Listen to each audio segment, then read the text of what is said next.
سلوا التاريخ كم مجدا سطرنا على صفحاته وبه تغنى. الحمد لله په داسې یو سیمینار کې و در اوایل جا دارد که از نهاد کلمات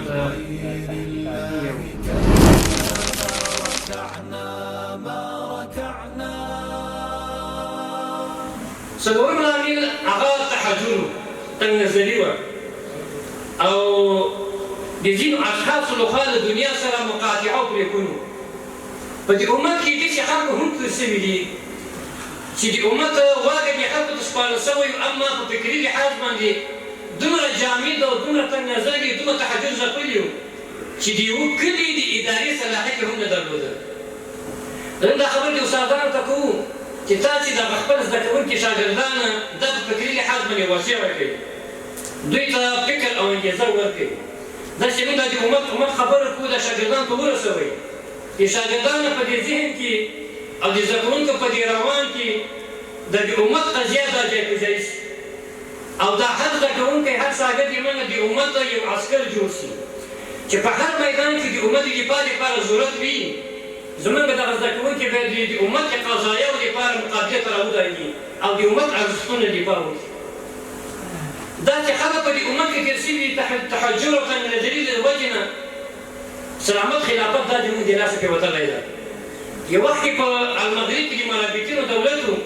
یوسف بن تاشفین رحمه الله ده ایجاد کړی و.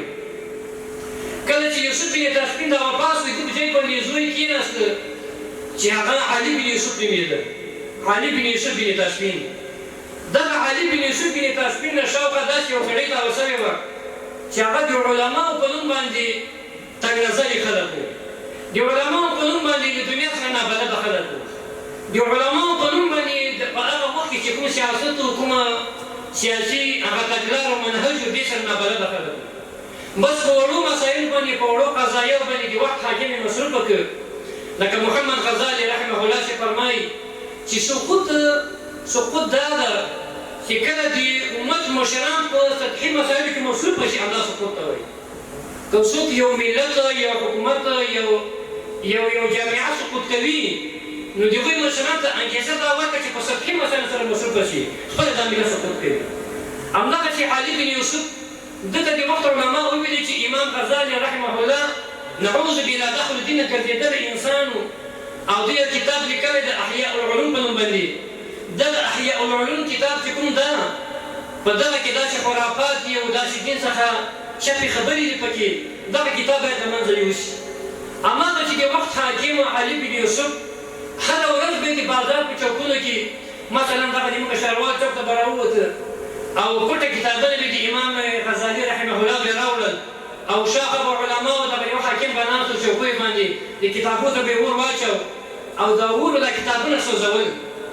خو علما وایي عبدالحلیم حویس هغه په خپل کتاب دراسة سقوط ثلاثین الدولة الاسلامیه کې دا خبره کوي چې دغه اور ظاهرا د کتاب پاڼې او د کتاب پوښونه سوځول، لکن په حقیقت کې او په پټه کې د دې مرابطینو د دولت هغه اساس او بنسټ یې دا ولیکه او خوړې. هماغه چې وخت نه و وتی چې په غرب کې په افریقا کې موږ د مرابطینو دولت دا سقوط وکړ. نو د امت د زوال یو لامل دغه تحجر او تنګ نظري چې کله په د امت باندې راغلي ده په سطحي مسایلو باندې دا خلک اخته شوي دي او د امت لوی قضایاوې لوی مسایل دا ورنه پاتې شول. هماغه چې غربي نړۍ په دې باندې بیا حمله کوي او دوی له منځه وړي. وبه تغنى